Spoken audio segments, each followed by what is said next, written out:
I'm Yuto, and today on Sudachi I'm going to show you how to make a delicious plant-based ginger-infused miso soup. Let's get started. The first thing we need to do is make plant-based dashi. I'm using 6 grams of kombu, which is dried kelp, and 4 grams of dried shiitake mushrooms. Place them in a pot and add 500 milliliters of room temperature water. I like to place a drop lid on top to weigh them down. Let that soak for at least 30 minutes. The longer you soak it, the more intense the flavour will be.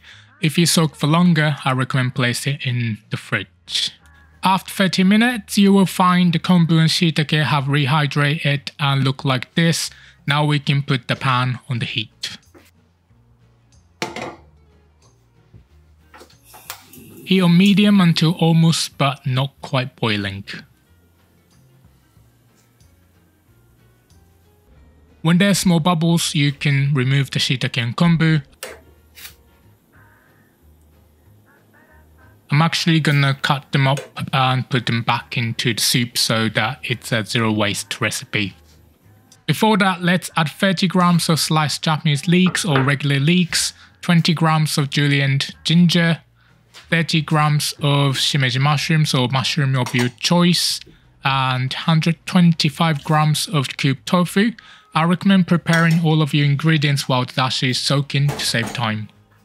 While those are heating up, I'm gonna slice the shiitake and add them in, then cut the kombu into thin strips. It's quite firm, so it's better to cut as thin as possible.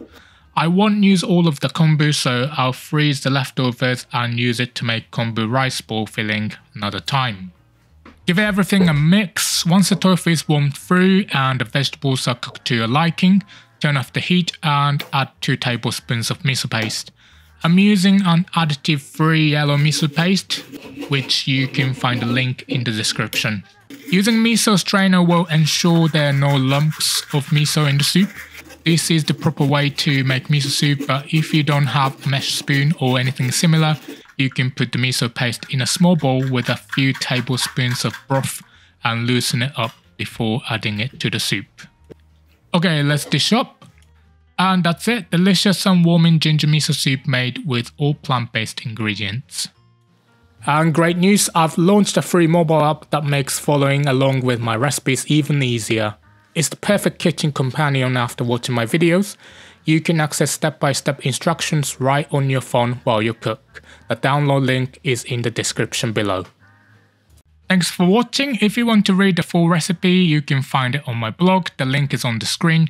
And if you're interested in more vegetarian videos, check out the playlist on the screen too. Hope to see you in the next video. Bye.